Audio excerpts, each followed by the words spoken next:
Donc, faut comprendre que l'homme, il parle beaucoup, mais sans mesure. La mesure de quelque chose, c'est son bien. C'est la propriété. Le bien chez l'homme, c'est quelque chose qui peut monnayer, qui est éphémère. Une fois qu'il a son bien, il acquiert un autre bien, un objet, qui tout de suite perd en... Bah, il devient, bah, si lui il le perd, bah, il devient de l'occasion, c'est une seconde main. Son bien ne vaut plus rien. C'est la, ça dévolue, c'est la dévaluation. Les croyances des hommes, les prières, les vœux des hommes, là où vont voter les hommes pour dire bah, je vote pour que il fasse beau aujourd'hui, je vote pour peut-être manger une pizza ce soir. Ah là, je fais le vœu de. Prier, c'est faire un vœu. Faire un vœu, c'est voter. Faut encore le rappeler. Parce que beaucoup de gens vont utiliser le mot prier. J'ai fait une prière, j'ai fait ceci, cela. T'as fait un vœu. T'as fait un vœu, t'as voté que.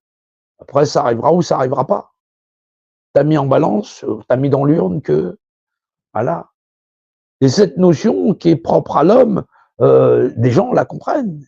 Ils vont demander aux hommes tout simplement de consentir à devenir leur magistrat, le système de magistrature qui va à la fois les administrer dans leur quotidien sur toutes les valeurs conformes et parfois les mettre à l'amender sur des systèmes arbitraires. Il y a chez l'homme cette faculté de s'unir lui-même, de se nier au point où, de toute façon, les droits des autres, on n'en a rien à foutre. Voilà. Et c'est pour ça que, comme on n'en a rien à foutre du droit des autres, on ne peut pas savoir les droits de soi-même. Lorsqu'on considère qu'on a des droits, on considère aussi qu'autrui a des droits. Et lorsqu'on comprend qu'autrui a des droits, on comprend ses propres droits.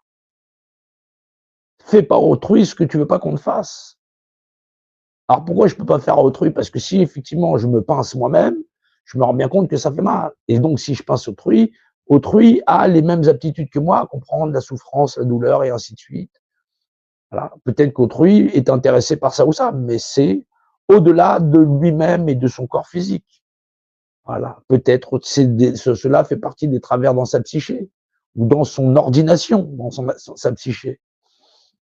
Il y a tout un travail des hommes modernes à comprendre qu'ils sont en vérité et comprendre que ce que nous voulons n'est pas ce que nous sommes.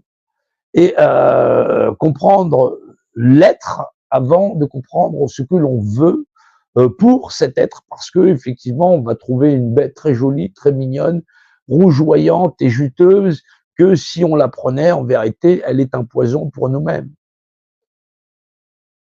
Il y a le savoir de l'être, et ce savoir, c'est le plus important, parce qu'il va nous apprendre ce qui est bon ou mauvais pour nous, malgré, bon gré, des apprentissages que l'homme a déjà fait sur les recherches socio-alimentaires, en sachant que tel produit nous est nocif pour les êtres humains, dans ne serait-ce que, je sais pas, l'arsenic ou des poisons, ou ainsi de suite, ou de comprendre qu'effectivement, on peut tous plus ou moins manger une fraise sans forcément y être allergique et que potentiellement, il peut y avoir des allergies chez certains membres de nos populations.